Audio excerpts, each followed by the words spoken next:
Namo tassa bhagavato arahato samma sambuddhassa. Namo tassa bhagavato arahato samma sambuddhassa. Namo tassa bhagavato arahato samma sambuddhassa. Buddham dhammam sangham namasami.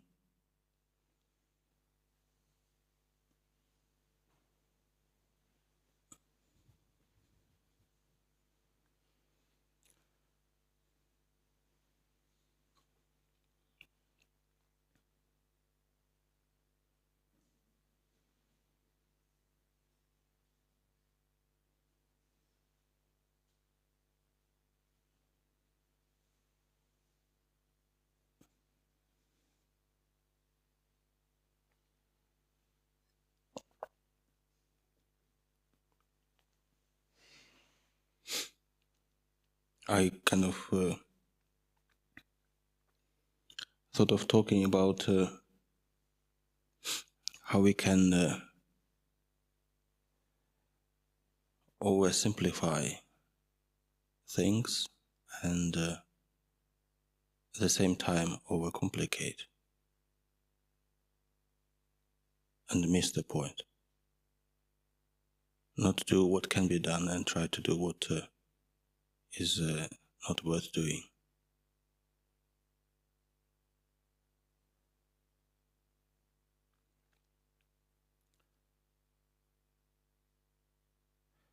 Obviously, I will make assumptions, so just thinking. I'm thinking out loud, sharing my thoughts with you. And we live in a complicated world, complex. Just the numbers of people on the planet. And inevitably it leads to all kind of conflicts, physical and cultural and economical and whatnot.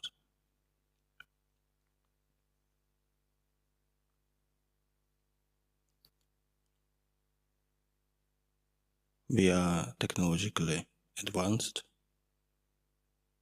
There is a lot of information. We live in the information age. A lot of information is available to us at the fingertips.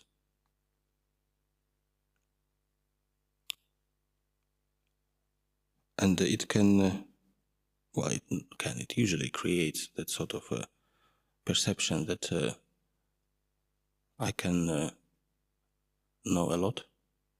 I can be informed if I make some effort and educate myself, read a bit.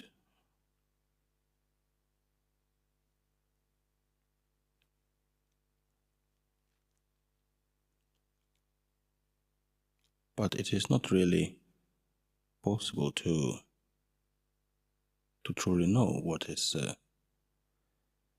happening outside of what we can see, hear, smell, taste, touch, think. We may assume that we know, but what we have is oversimplified image that we have created from bits of information that we fished out from the worldwide net, often according to our preferences and likes and what fits in our idea of what's true, what's not true.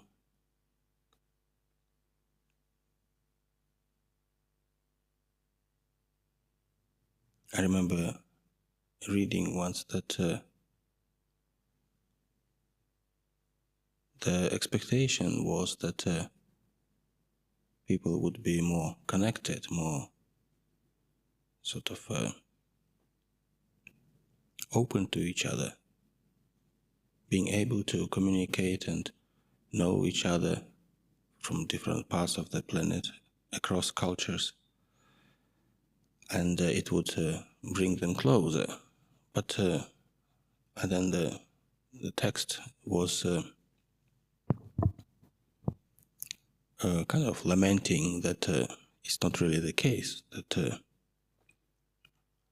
if anything, it actually leads to more isolation, kind of self-isolation in the artificial bubble that we create,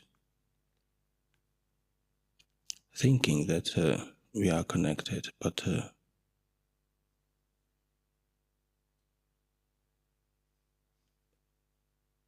just having this as a thought, the perception.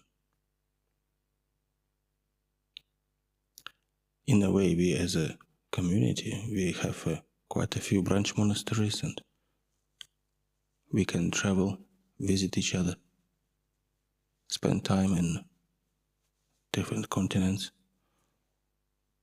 I just spent 3 months in Norway.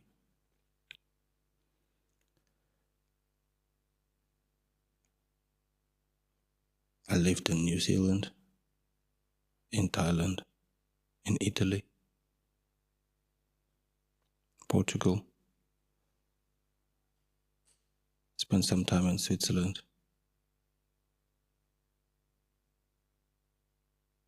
several monasteries in England. But it was always in a monastery, dressed in the same way, meeting the same people, speaking same language, doing same things. Was I really living in Norway or New Zealand? To a degree, but only to a degree.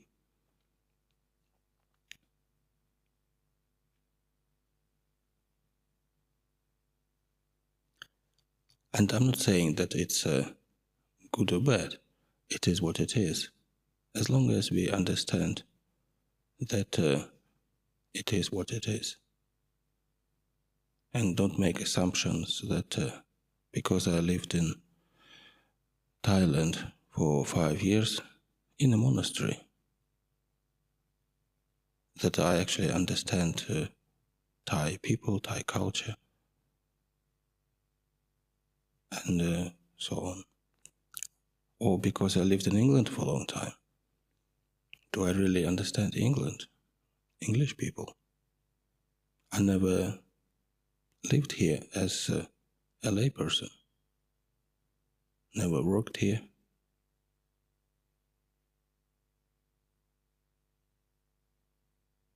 In a sense, I hardly ever met anyone who is not a Buddhist, or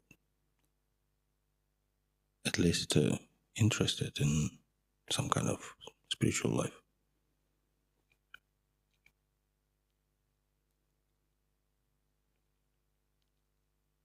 So being honest with myself, I can say, well, this is my experience, and it's not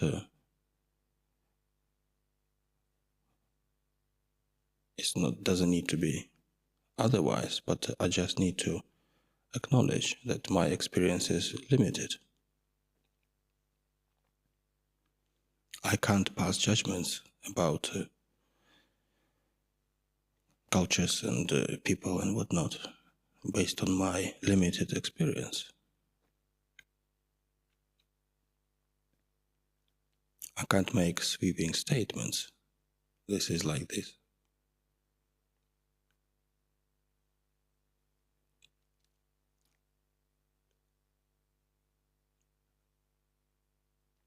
Not being able to may, for some people, may be a bit uncomfortable.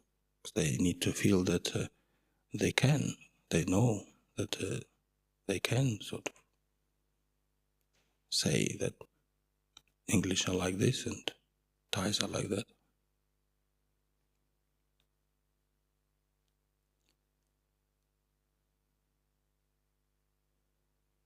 When our image of the world we live in is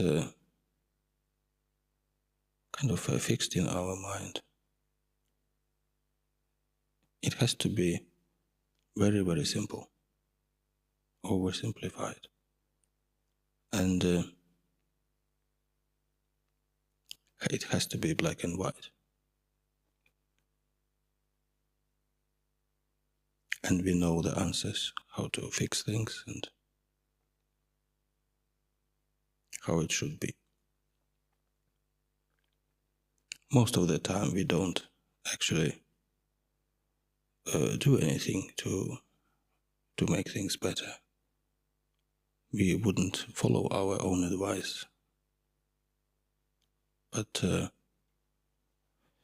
often we do have advice to others.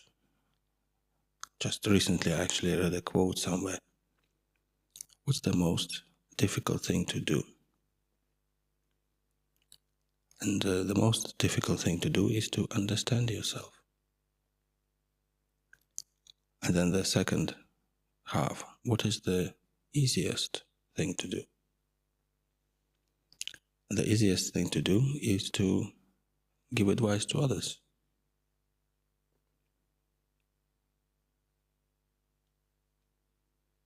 I don't remember who said that, but it is a quote.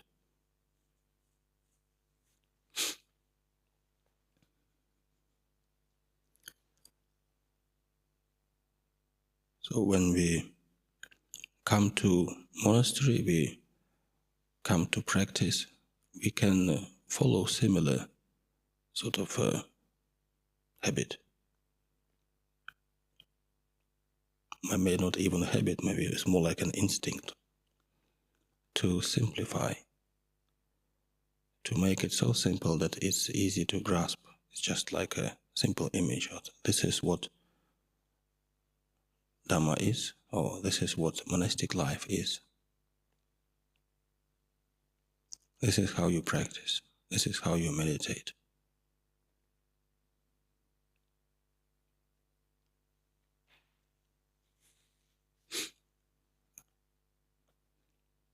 And we can be spending quite some time with this simple idea of meditation, trying to get some results.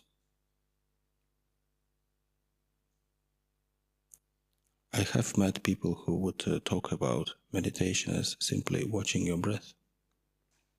The more the better.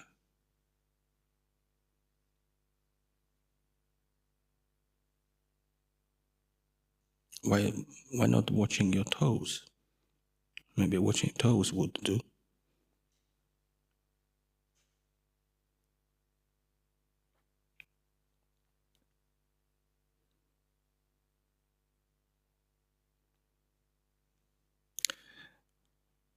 Not to be sarcastic about it. It's normal. It's human. We can do that, and if we notice that we do that, then we should not.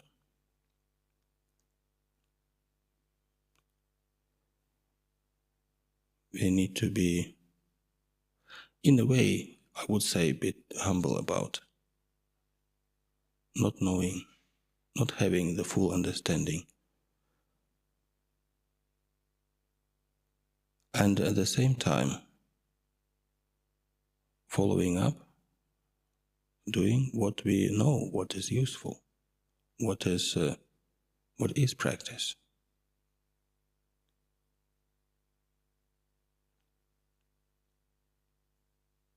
We can do things to make our immediate surroundings better, the world around us.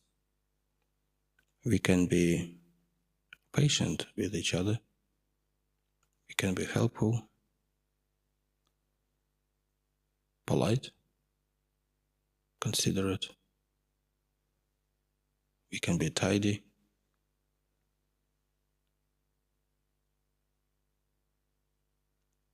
And the world around us will be better. Perhaps we won't stop the global warming or shortage of oil. But our world will be a bit more pleasant to live in, nicer for ourselves and for others.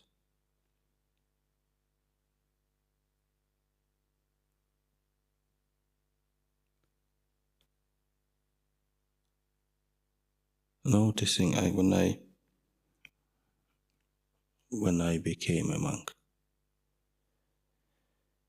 sometimes it felt like, okay, now you have made this transition from someone who is kind of on your own, try to practice this and that, but not quite knowing the right measure, the right time, the right thing to do. And now you have joined the team, and the team will carry you all the way to Nibbana.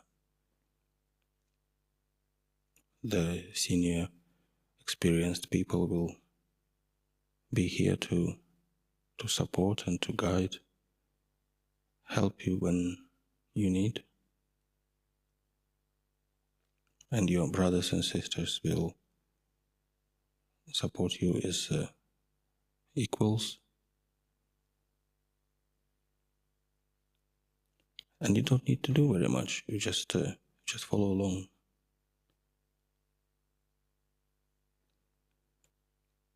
And it can be a bit like that, a bit tempting to kind of just surrender. Lupo Sumedho used to say, just surrender to the form, which is true, which is a practice. But if we surrender to the form mindlessly, then we become like a mushroom, just kind of growing in a corner, growing older, bolder, more senior.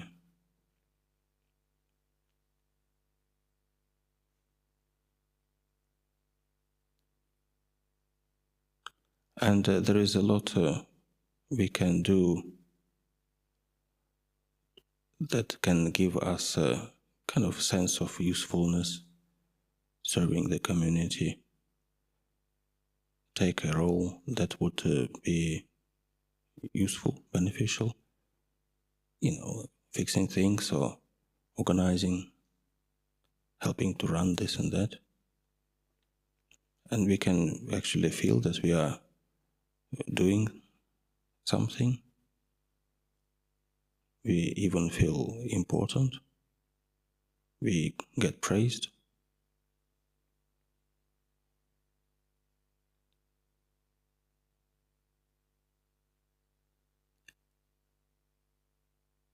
And then we can ask ourselves years later, what is the result of my monkhood? Have I grown in wisdom and insight? It won't happen by itself, just because we wear robes, keep precepts, and watch the breath. So there need to be investigation. The world in this discipline, in this teaching, is the body with its senses and the mind.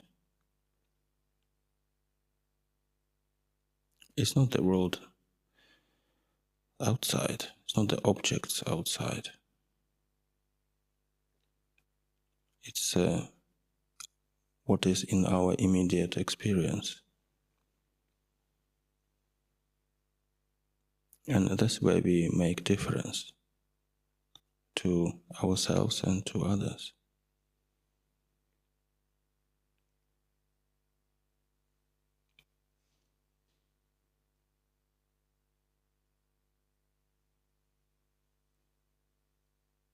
And in a way, the practice is not complicated. But it is not easy, difficult to grasp to what actually is, what am I supposed to be doing? You say mindful, you need to be mindful. Like, what is it? Is it something I can find within myself? Some kind of a thing that, oh, here it is, here is mindfulness. That's what it feels like to be mindful. Have you ever heard somebody say that? Mindfulness is not a feeling. We can be mindful of feelings, emotions.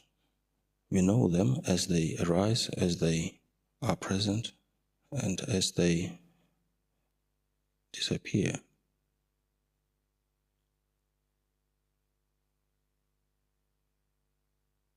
Mindfulness is not something that you can see or even kind of identify.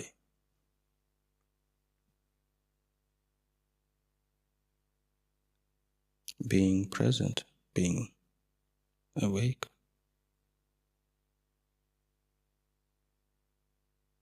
knowing what is happening. In what way?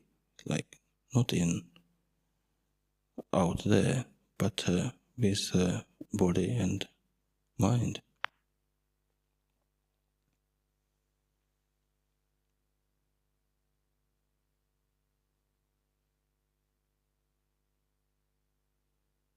And then recognizing, noticing how suffering is created,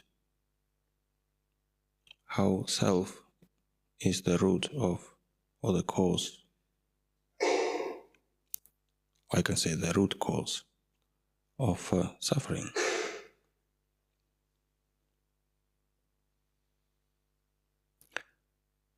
So that's the whole purpose of this holy life. The whole purpose of us wearing robes and doing all this, and lay people feeding us.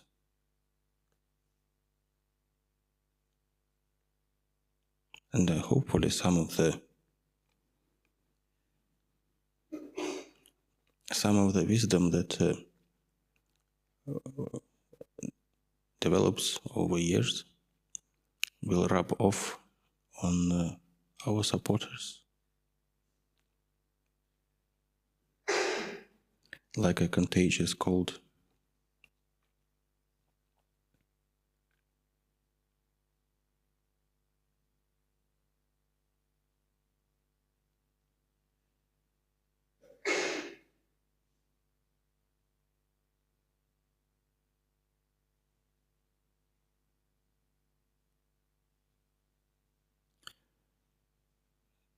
So it's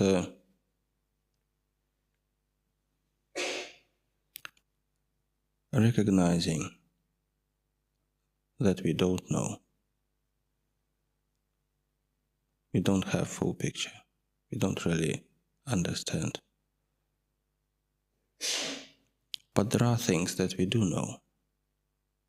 And then being energetic and disciplined in following those.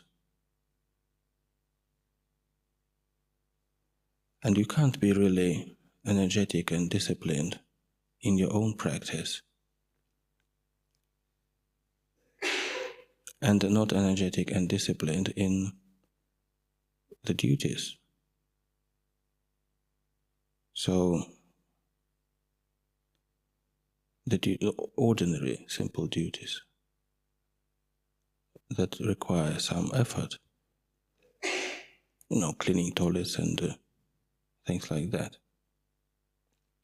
It can be hard, it can be overwhelming, but we do need to know our limits and make sure that We don't take more than we can. But what we take, we need to do properly.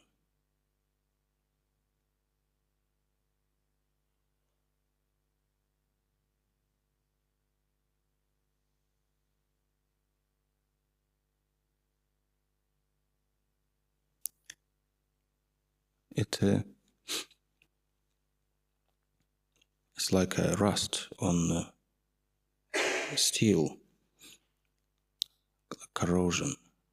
Steel can be eaten away by rust. And in the same way, our practice can be eaten away by laziness. Just feeling like being a bit lazy. I'm not saying that we can't be a bit comfortable sometimes, but we do need to watch out.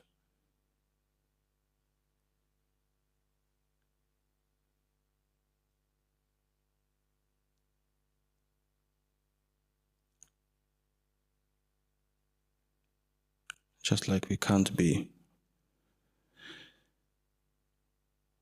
really honest with ourselves and not honest with others. It's just we are either honest or not. And in the same way, with our practice, we can't be diligent in the practice of Dhamma and not be diligent in our duties.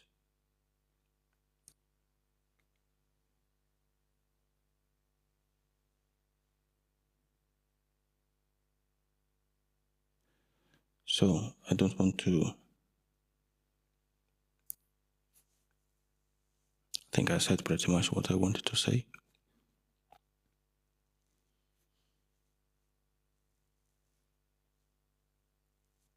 Evam.